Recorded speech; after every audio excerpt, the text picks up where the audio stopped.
Sorry about that. What's up, everybody? Toothless here, and what we have here is what I think is probably the most slept-on champion in the game.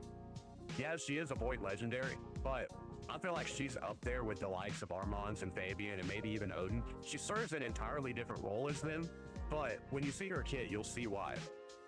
She has an A2 that, yes, it is a 4-turn cooldown, but it's an AoE with a 100% chance of a stun, and after attacking has a 100% chance to decrease their turn meter by 30%. So it's not taking all their turn meter like Armanze, but it's still an AoE stun with turn meter reduction. Her A3 is a full team cleanse, pulls the turn meter of each ally by 15%, then places a block debuff on all allies for 2 turns, then fills the turn meter of each ally by a further 10% for every CC debuff removed, and then fills the turn meter of each ally by a further 5% for any other debuff removed. This has the potential to be the highest full team turn meter fill in the game. Like, if everybody is under a CC, and she strips a couple of like burns or poisons or decreased defenses off of them on top of it, they're going to get like a 50-60% turn meter fill. Her passive is that she's immune to CCs, except for Petrified. So if she's most likely not going to get stunned, so she'll be able to cleanse the CC off of everybody else. Fills this turn meter by 20% whenever an enemy tries to place any CC, including Petrification on this champion. So not only does she not get CC'd, but she gets turn meter boost from people trying to place it on this champion. And then her A1 is one of my favorite A1s in the game. It's an AoE that has a 70% chance of putting the big burst and decreased speed on everybody. Also has a 50% chance of placing a fear on enemies with 50% turn meter or less.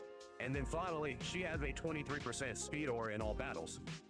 Her reviews are pretty lackluster. They're like actually pretty dog trash. But you run her in a stun set that gives you a 18% chance to stun, and every time she goes, since it's an AoE, no matter what she's doing, even on her A1, she's going to have a 4 times 18, that would be 32 plus. That'd be a 72% chance of putting a stun out, even on her A1, and that's on top of a decreased speed and a fear. And in a lot of cases, she'll put out a fear and a stun on the same move at the same time.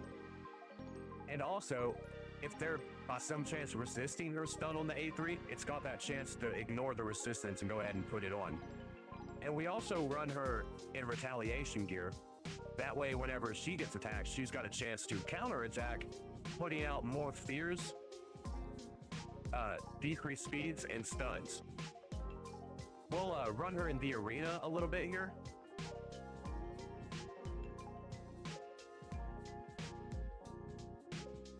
I want to run her on my free-to-play because I don't have the best gear set up on her, on my main, because I use it on mythicals, but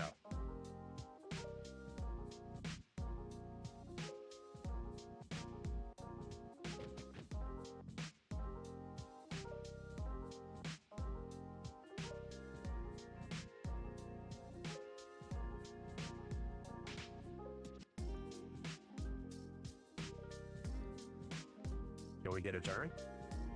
If Loki can get a turn, nope, never mind, that's gone. Okay. So, what we're running here is just Wukong, Alice, Luminisci, and Chamaria. But Chamaria really is like the winning factor in a lot of these fights. And just watch her level of control that she's gonna have. We're gonna stun everybody here. Well, it didn't land on Helicat for some reason, but regardless, everybody else got stunned and lost a third of their turn meter. So basically, as long as she can go first, there's nothing much that they can do. And even when they do get back around to their turn, she'll have already went again and put a decreased speed or a fear or both, depending on their turn meter level.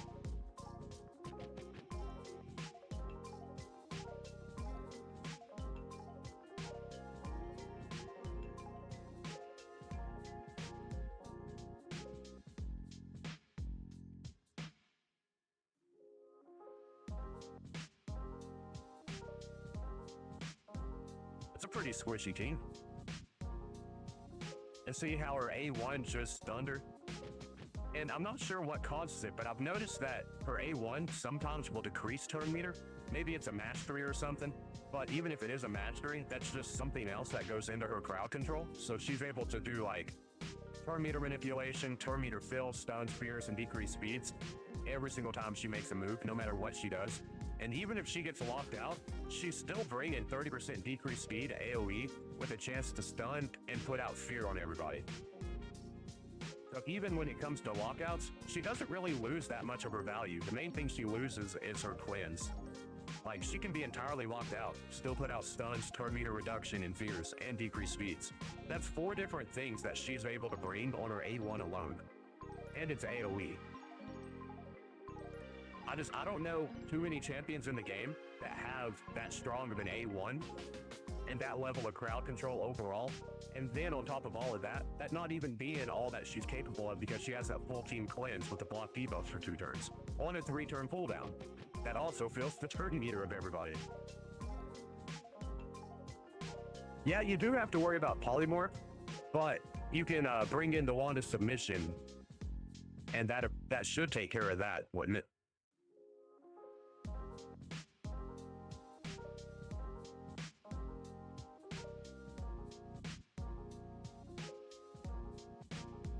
I hadn't even thought about making a Dark Elf or Siege post. Who do you think would be good to pair with her?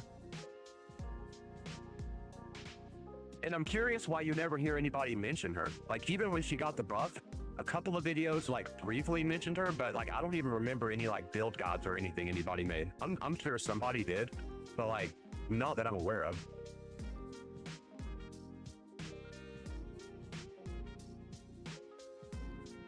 And in that case, if it's just a wand versus wand, you're kind of coming down to A, who has the higher upgraded wand, and B, who's got more luck. But as far as like in the arena, this champion is straight carried my free-to-play account. I lucked out and got her as one of my very first like champion pulls. She was my first legendary on this account, outside of Loki or like the free legendaries that you get. But it's, I wouldn't know, I would not take her over Fabian. And just because of how hard Odin hits and him bringing in the, not enfeeble, the Berserk debuff, I'm not going to say I would take him over, or her over him. But I believe I would take her over armanze. Just because that utility she's bringing with the cleanse. And multiple different forms of CC.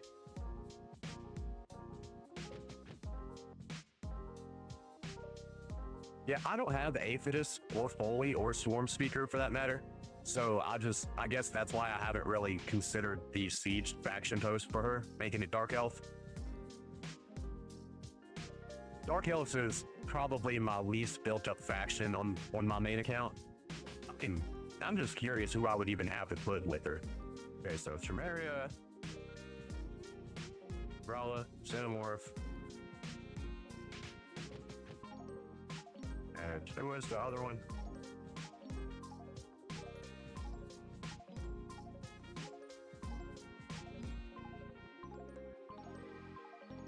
I mean, I guess you can't really go wrong with Lydia, but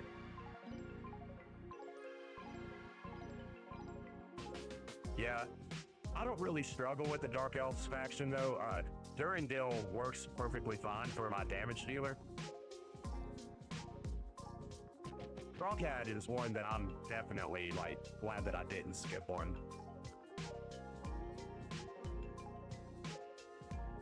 He's on my main Hydra team. I get more damage out of him than I do Trunda. But if I didn't have Packmaster to pair him with, I probably wouldn't feel that way. Let's try one more team.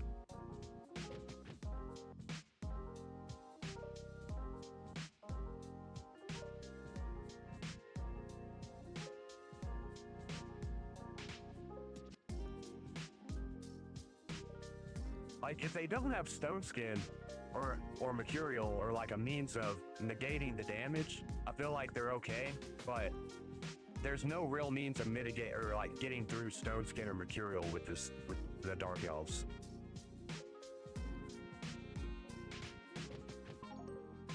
But that hit pretty hard.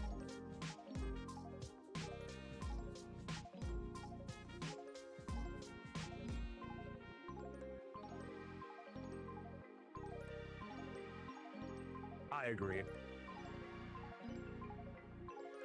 Without Aphidus or Predator, there's not really any good nukers. And without that last fusion, there's not really any good revivers, and it's just an all-around hard to work with team or faction.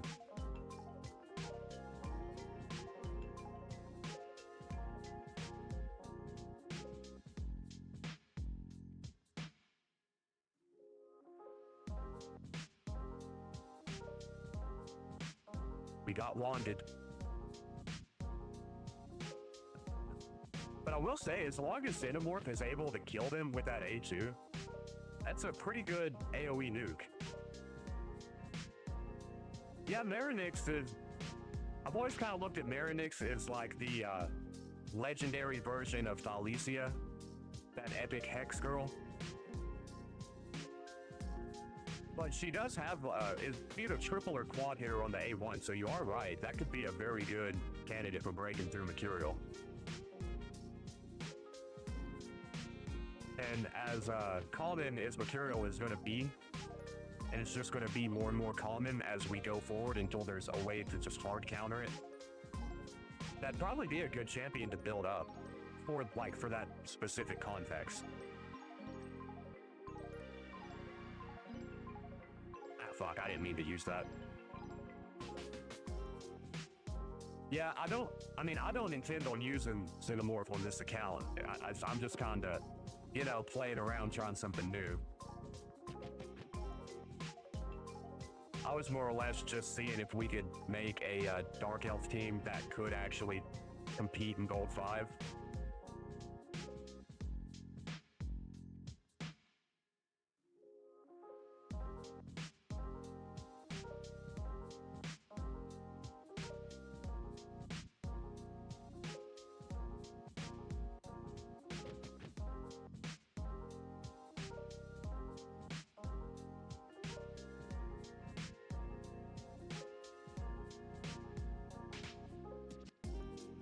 Mithrala petrified herself. No bueno.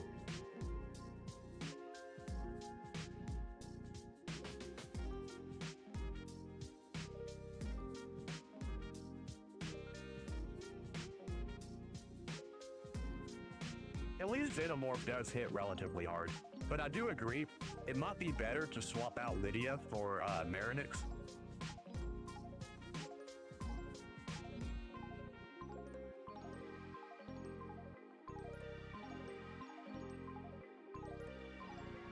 That is a tanky Duchess.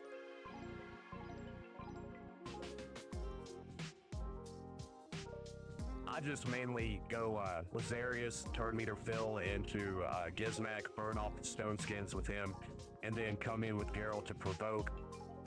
And then when it gets back around to Geralt's second turn, we go into her second form and nuke. And if everybody gets killed, Siegfried is like my backup reviver, and Lazarius' passive kind of acts as another backup reviver. Siegfried's second form is one of the strongest support forms in the game, in my opinion. Even though you can't access it at whim, the AoE revive block damage for 2 turns is pretty insane.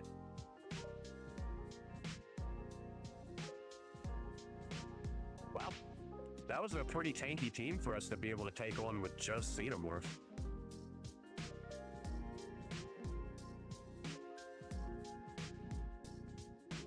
Wonder if we can take on the Gizmak.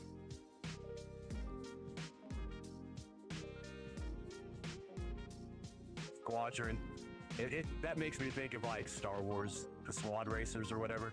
You don't hear the terminology Squadron very much.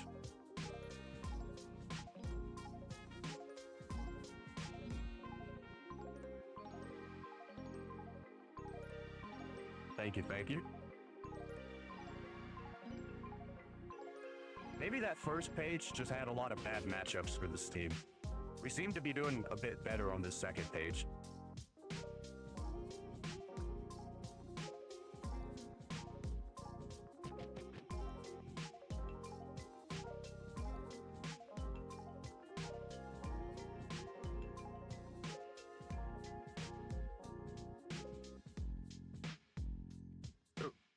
Loki hurt me a little bit there. There's still no means of damage on their team, so I think we'll be okay, but...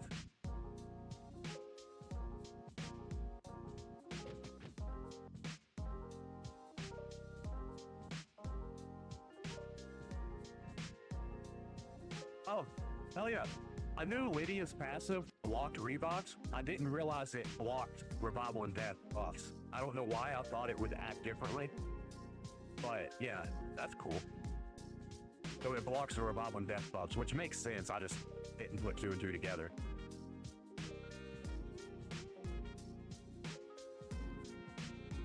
Loki's getting them evades off like crazy. Yeah, on my free-to-play, I run, well, right now I'm not, but I normally run Loki in my arena. As far as just general progression, he pretty much hard carried my free-to-play for months, probably like 6 months. No way in hell do I think we're going to beat this team, but we're going to try it. That is true, but sometimes you only need it to happen once.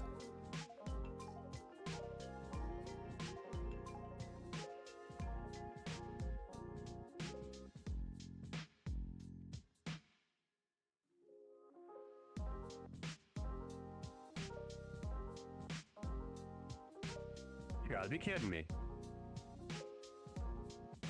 I had no intentions whatsoever on winning that fight.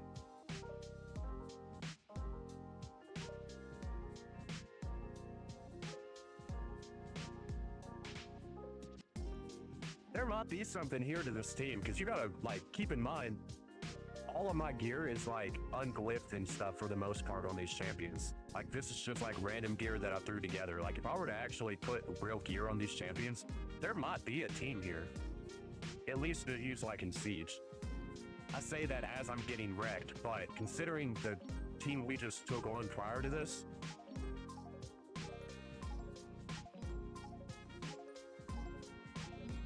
yeah, Xenomorph's hitting like a truck. I always thought he was just mainly clan boss, but he does okay in the arena if you can keep him alive.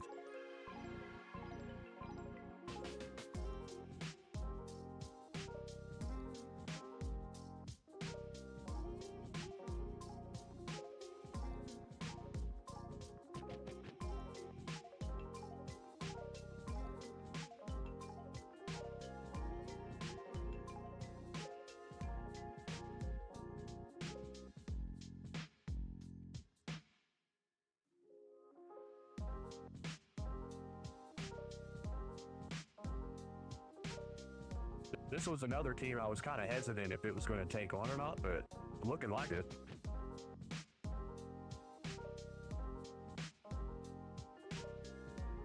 Chamaria really is controlling the crap out of these people.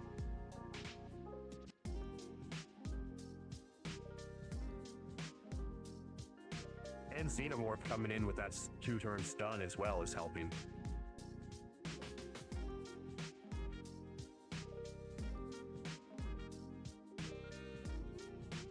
Having the double cleanse, double strengthens the shield, and Xenomorph nuking, it's working out.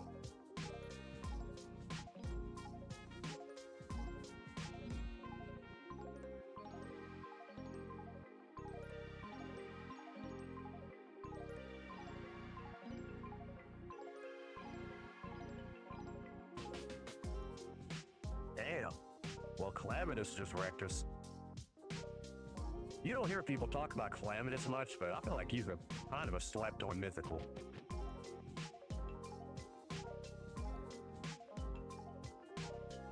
Either way, man, I gotta get up here and get ready for work in the morning. Thanks for chatting and stuff. I'll be back on tomorrow.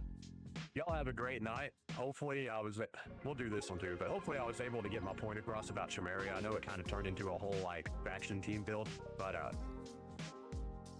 you know, thanks for talking me through some of the building process, though. That was fun. I'm always happy to, like, hear people's perspectives and stuff on building champions. Wow. Wow. Okay. But, yeah. Y'all have a good night. I'll be back on tomorrow. I'll see y'all tomorrow.